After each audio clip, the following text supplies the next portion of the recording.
सांवरिया री भोले बाबा जोगिया हो राम।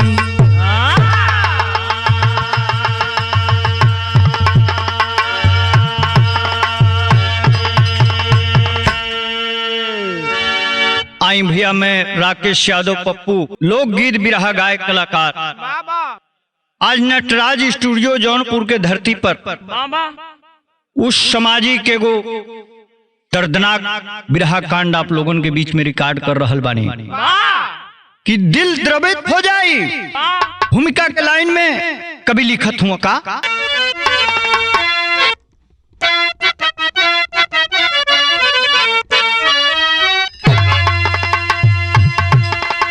पुरुष और नारी इस दुनिया के अंदर एक दूसरे के बिना है अधूरा। चाहे कुछ भी कर ले जीवन में तरक्की, एक दूसरे की कमी ना होगी कभी पूरा। एक को एक जीवन में समझ कर चले तो जीवन में होता नया रोज सवेरा। मगर एक से एक छल जब है करते तकरार बढ़ता है होता बखेड़ा।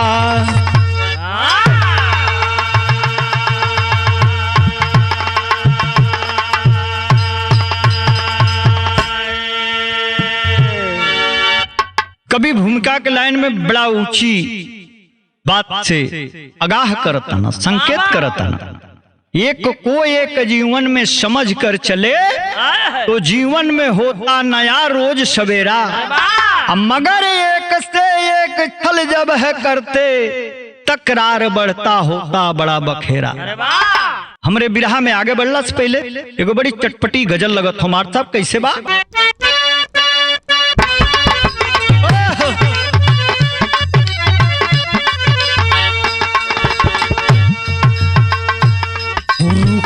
की हजारों रातों से फुर्सत की हजारों रातों से एक रात सुहानी मांगी थी, मांगी थी।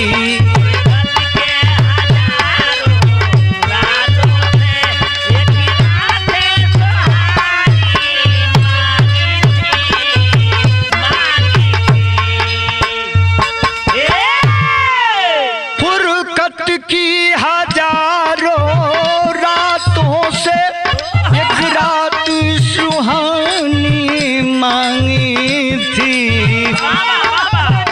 साकी तेरे मैं खाने से अंगूर का पानी मांगी थी।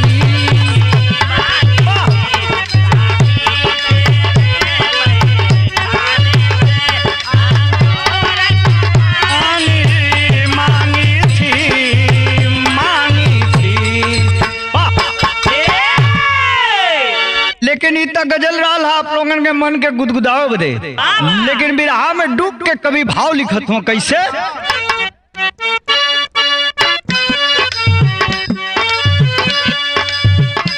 नैया के बिना पतवार चले कैसे वो किनारे आएगी, आएगी।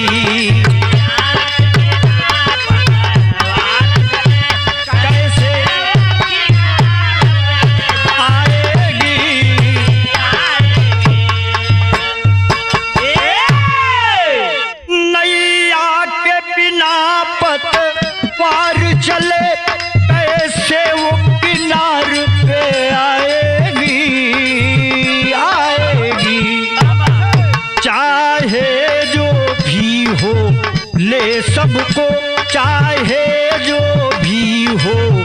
ले सबको मजेदार में ही डूब जाएगी जाएगी।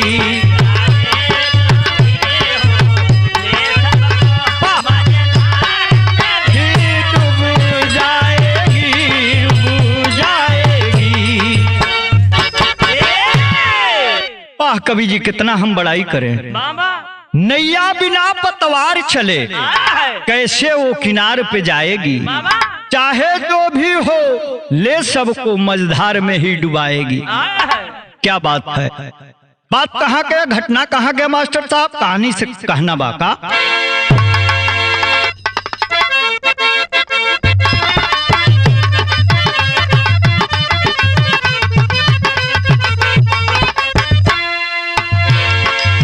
पुरुष व नारी की जीवन में एक मस्ती है, एक दूजे के बिना डगमगाती कश्ती है।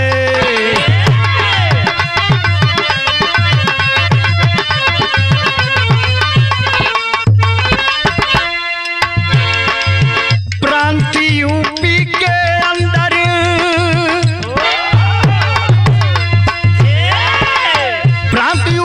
अंदर नोएडा मशहूर जहां कॉलोनी राजेंद्र नगर आई है खबर वहां।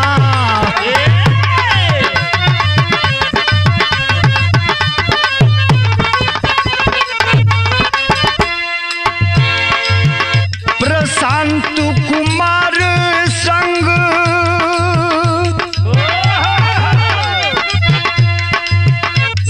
कुमार संग पूनम रहे गुजरिया हो, प्राइवेट फैक्ट्री में प्रशांत करे नौकरिया हो।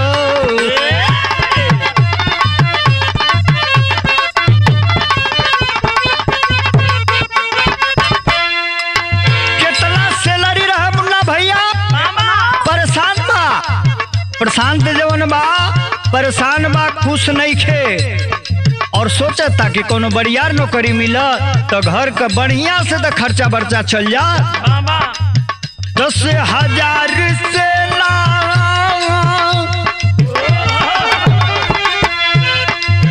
10,000 से ना खर्चा चल पावे हो। महंगाई वाला दिनवा भैया तब सतावे हो।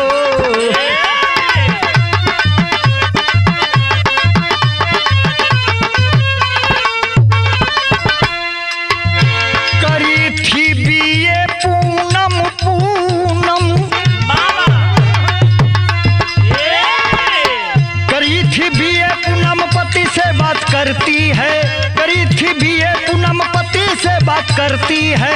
प्राइवेट फैक्ट्री में अर्जी जाके करती है।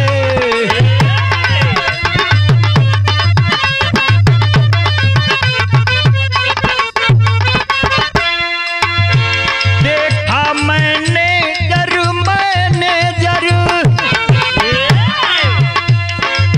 देखा मैनेजर चेहरे पर तब लुभाया है। देखा मैनेजर तब चेहरे पे लुभाया है। सैलरी 5,000 काम पर लगाया है।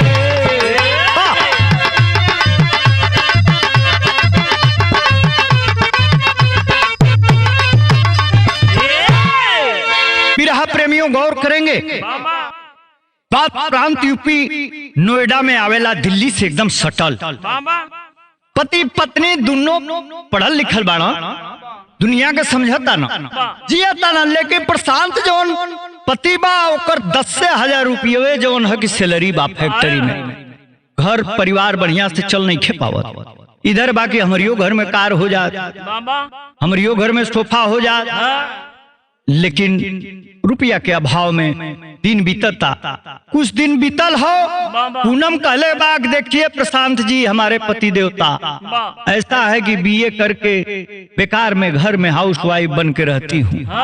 मुझे भी नौकरी की तलाश करने दीजिए, घर से बाहर निकलने दीजिए और हमारी गरीबी दूर हो जाएगी। हम दोनों मिल के कमाएंगे तो गरीबी दूर होना ही होना है। ये बाबू जब लिया के गई हो प्रशांत, मैनेजर का नजर जब पड़ल बा पूनम पर एकदम फ्लैट हो गई, दीवाना हो गई। अपने बिना पूछल ही बतावा था कि 22,000 तो के मिली। अभी सोचती करी तेरी के 22,000 ये उम्मीद तो हम लेके अल ही ना रही हूँ।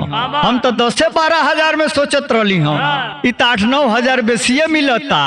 ए भैया मन में गुदगुदी होती या प्यार दुलार और ही बढ़ गई। तेरी ले रात ले जाग के गीत गावत रहना। सब तर्ज बदल गए मार सा बिरहा में।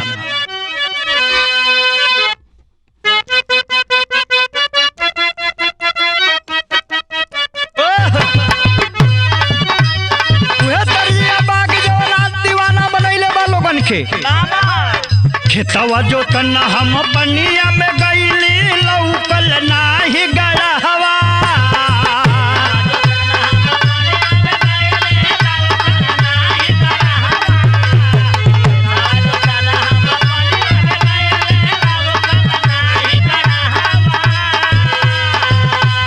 खेतवा जो तना हम पनिया में गईली लौकल नाही गड़हवा। ये धनी धसल हो, ये धनी धसल हो यादव जी के खेते में टटरावा। ये धनी धसल हो यादव जी।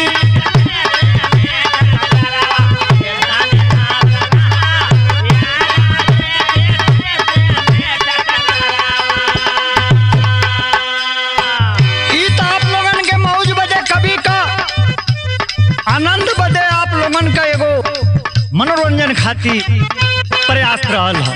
लेकिन भाव कितना सुंदर लिखत हुआ। सुखमय अब तो बीतत बदिनवा दूर भइल परेशानिया।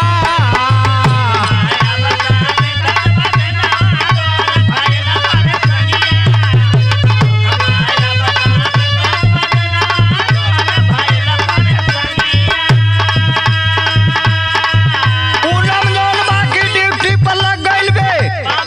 अब बड़ा खुशमय जीवन यापन होता प्रशांत का पूनम का। सुखमय अब तो बीतत बदिनवा दूर भइल परेशानिया।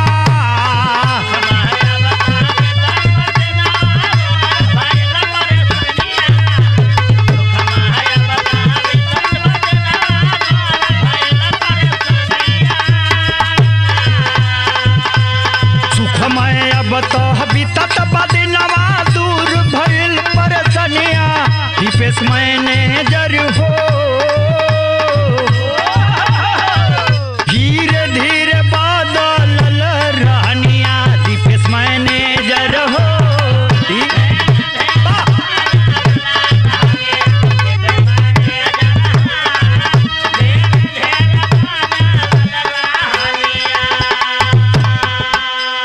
पूनम की अगल बगल उहो घोरियावे।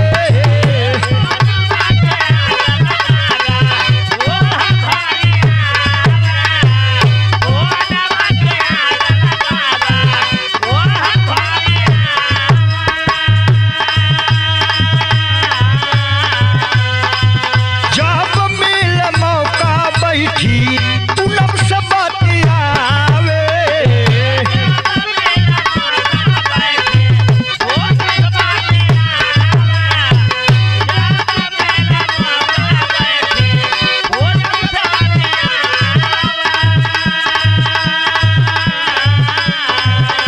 नजदीकी दुनहुन में बढ़ली तब लागे लागल फोनवा।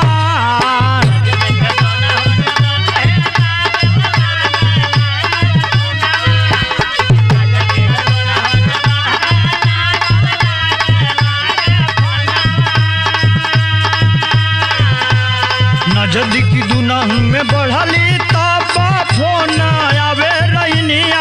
दीनेश मैनेजर हो धीरे धीरे बदलल रहनिया। दीनेश मैनेजर हो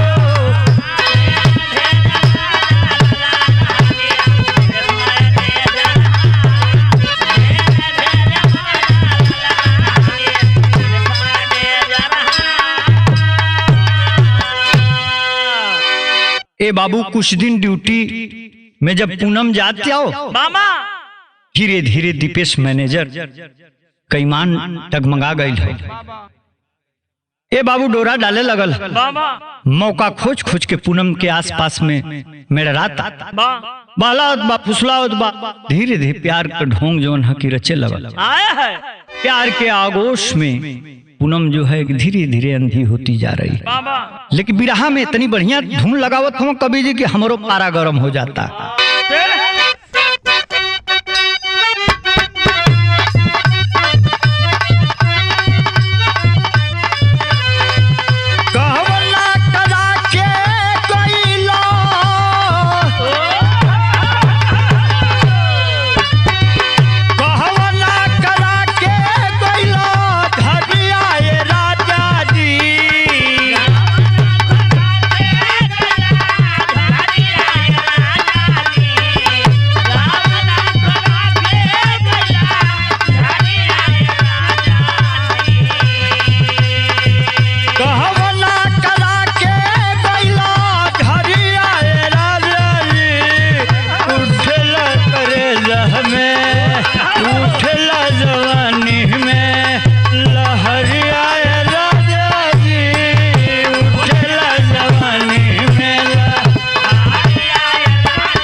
रात की बात है साथियों, दीपेश करता क्या है बिरहा में कितना सुंदर भाव लिखा, तुम गौर करेंगे क्या?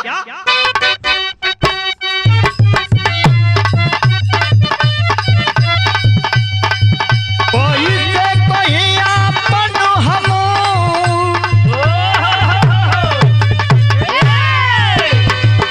कोई से कोई आपन हमो, कहानियां ये रानी हो। कैसे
तोहरा बिना कोटे नारा आए रानी हो, तोहरा बिना कोटे ना।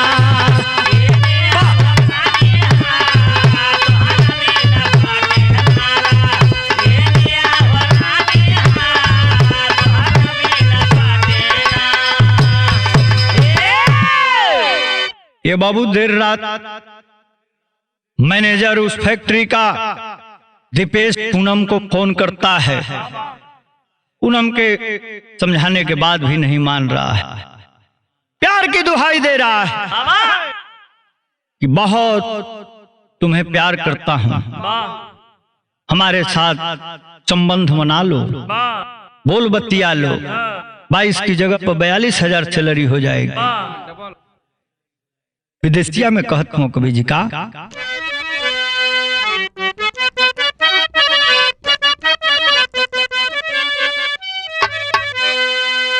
प्रशांत हो मारी मारी पूनम से पूछे लगले, इहे का करे जालू तू हूँ इहे बानो करिया।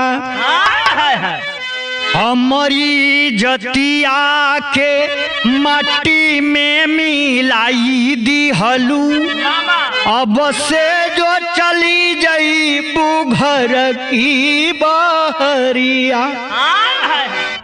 हमसे ना बाबुर के हूँ दुनिया में होई सुना, काटी देव तहिए हो तूनो तोर टंगरिया।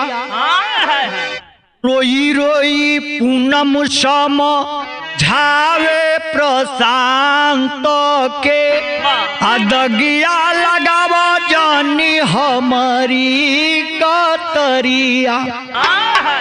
जवन तू समझेला अब बात तवन बाटे नाही, चली के खियाइला हो कतहूँ तू किरिया।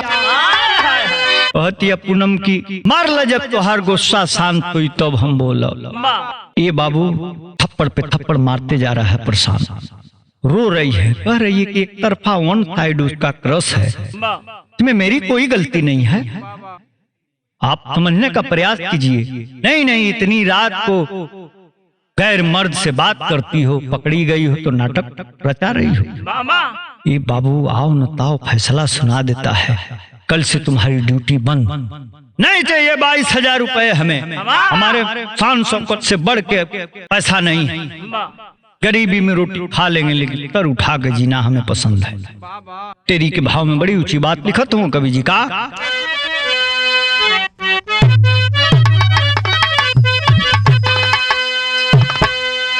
नारी की लीला कोई ना जाने, अरे अरे स्वयं विधाता जोड़ कोई ना मिला, अरे हो मिला बा। नारी की लीला कोई ना जाने, जब विधाता हार गई लो तिरिया चैतर के सामने, तो इंसान की समझ में आई नारी का तिरिया चरित्र। आई गया प्रशांत बात में,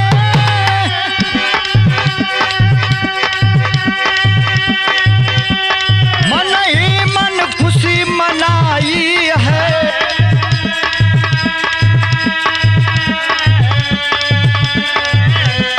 गई है ड्यूटी पर तब पूनम,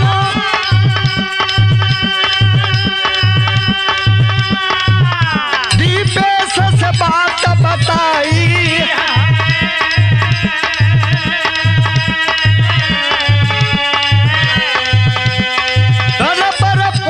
कभी ना करना,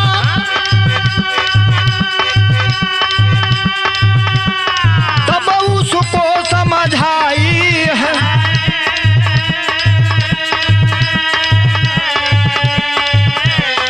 प्रशांत एक दिन बोल पड़ा,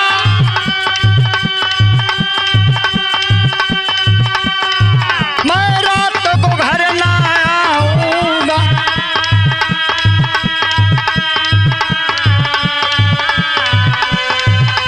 खुशी के मारे कूद पड़ी तब दिनेश को बुलाई है।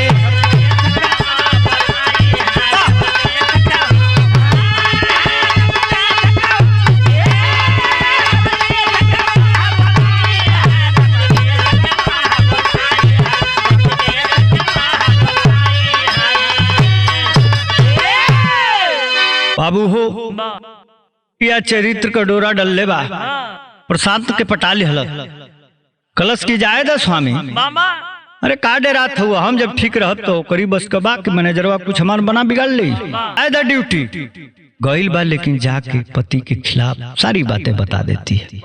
अरे दीपेश, तुम चाहते हो तो मैं भी तो तुम्हें चाहती हूँ, लेकिन क्या करे, बीच का रोड़ा मेरा पति प्रशांत है, वो मारा पीटा है और जो है कि कह रहा है कि नहीं जाना। लेकिन ये बाबू कुछ दिन जब बीतल हो मुन्ना भैया, तईजोन प्रशांत बा परीक्षा लेवे कर चाहता कि देखी तो ये गरीबतिया में कितनी सच्चाई बा। कहले बा कि ऐसा बा कि आज हम राती में घरे आई ना, अपने दोस्त के जात बड़ी बड़ा लाम है ये भैया, ये तो एकदम माने पूछाई के नहीं खे कि कितना खुश बा, अपने प्रेमी के बुलाई बमलेट खियाई। तर्ज बदल गई मास्टर साहब।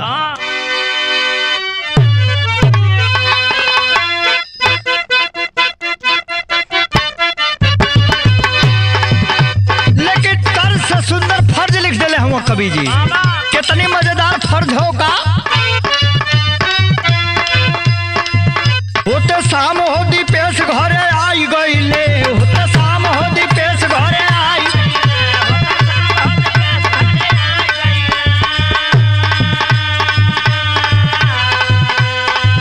होते शाम हो दीपेश घरे आई गईले, कली साथे भवरा हो लपटाई गईले, कली साथे भवरा हो लपटाई गईले।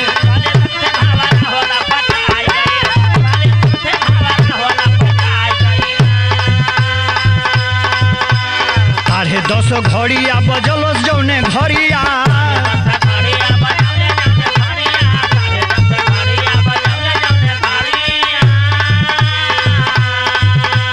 अइले परेशान तौले देखा बा दुआरिया, अइले परेशान तौले देखा बा दुआरिया,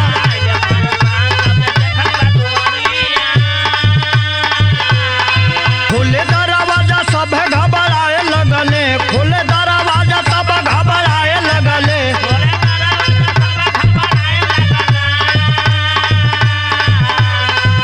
खोले दरवाजा सब घबराए लगले, कली साथे भवरा हो लपटाए लगले, कली साथे भवरा हो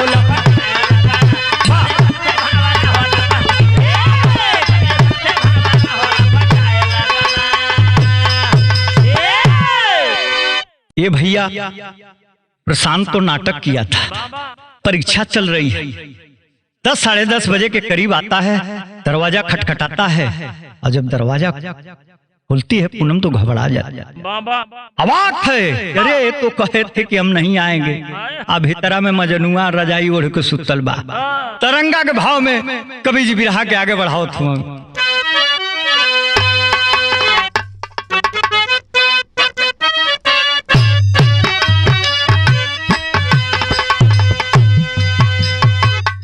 भूले के वड़िया नहीं आवे, अब वजहिया नहीं आवे, ना वजिया नहीं हो, नवा हो कैले पर शांत जी,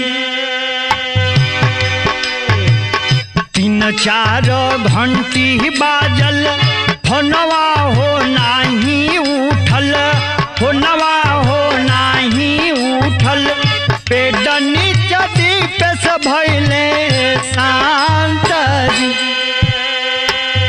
जाई के खुल दरवाजा, कोहे की आव मोर राजा, कोहे की आव मोर राजा, काहे अइला एतानी तू रात,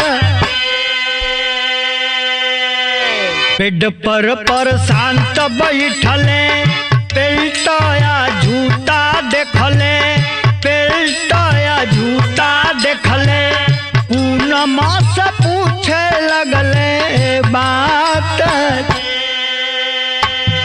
भागे दीपे सतबले, लेके का पालावा हो, लेके का पालावा हो, कोहे की देखवलो अब काट हो।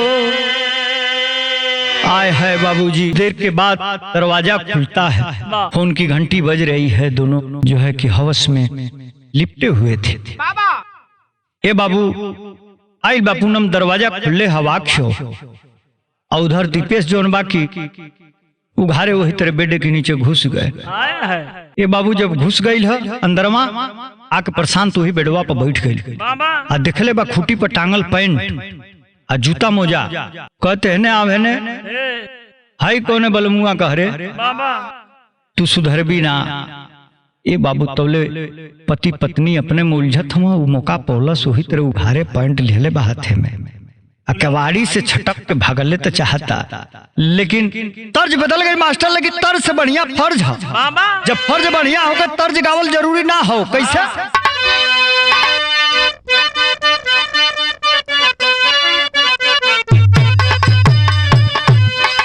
अरे कुड़धावा में उबल शरीरिया सोचे तौने घरी आए मीतावा।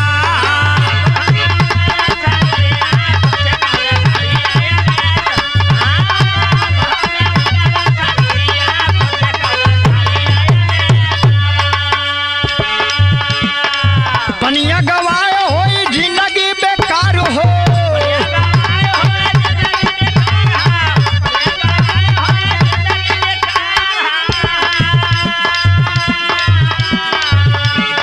हथवा उठाए लिए तब हथियार हो।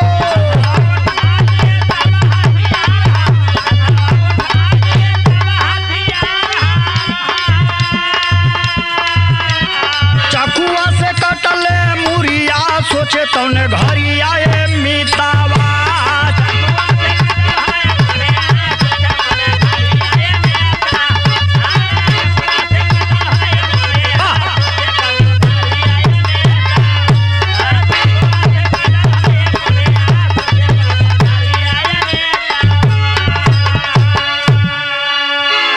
ए बाबू केहू पेशावर हत्यारा ना होला, कमाए ओके हत्यारा बना देला। आया है ये बाबू जे कमा के कियावता और धांगनी बनौले बा बाबा ओकरी संगे फल हुई तो कैसे कोनो मर्द बर्दाश्त करी हो। आया है लेकिन एक गैर कानूनन अपराध है, मन को शांत करना चाहिए लेकिन कंट्रोल नहीं होता है। सब्जी वाला चाकू उठा के बाबू पकड़ के और गर्दन को रेत देता है। आया है जो मैनेजर साहब बड़ा कंपनी को अपन इज्जत बचा के भाग गई के उतरे। बाबा अल्लाह के भाव में कभी बड़ी बढ़िया बात लिखत हूँ बिरहा में का।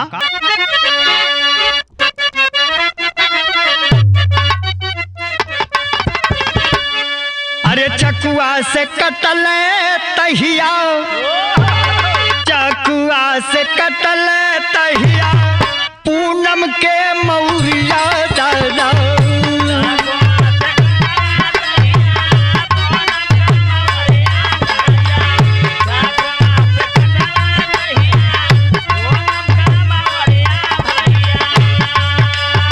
लहू से कोठरिया हो गई रंगा।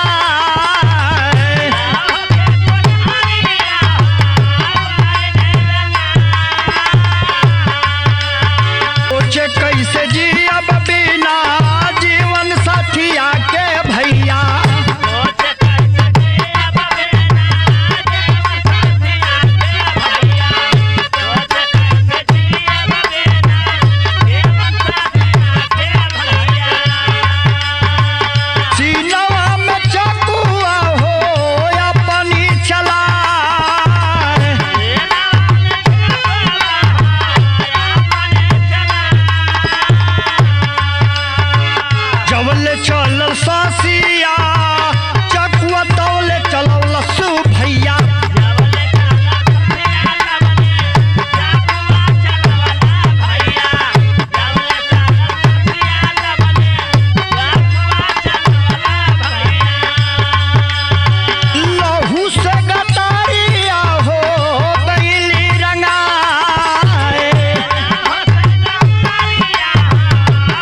ए भैया, जब प्रशांत गुस्से में मर्डर कर देता है अपनी पत्नी यानी कि पूनम का, सोच रहा है बैठ के, सीने से उस पत्नी को लगा के पूनम को रो रहा है, कह रहा क्यों ऐसा की, हमारे प्यार में क्या कमी रह गई, चलो जब तुम चली गई तो मैं भी चल रहा हूं तुम्हारे साथ। ये बाबू वो चकुया अपने पिटवा में मारा था, मरला के बाद मूर्छित होकर जमीनिया पे गिर गए हो, मार कमरवा खूने खून हो गई, अंदर से बंद कर दिया था। 4 दिन के बाद जब दुर्गंध फैलती है, चारों तरफ के लोग स्थानीय पुलिस को खबर देते हैं।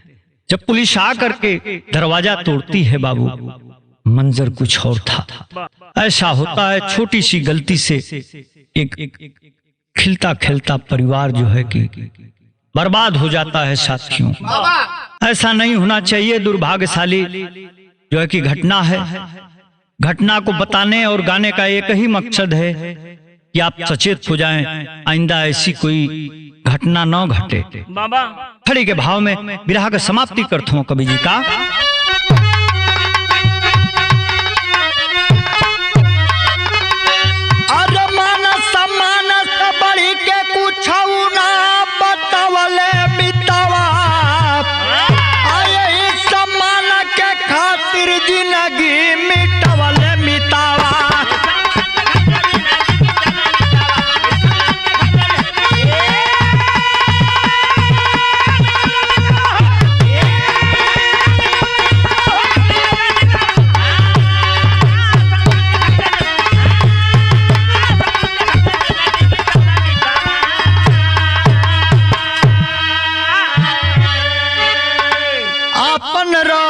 दूसरा के नीक जब लागी दुख मेरा राई बाबू सुखवा हो भागी। अरे दुनिया से सपना हो गईले मितवा, अरे मन सम्मान खातिर जिंदगी मितवले मितवा।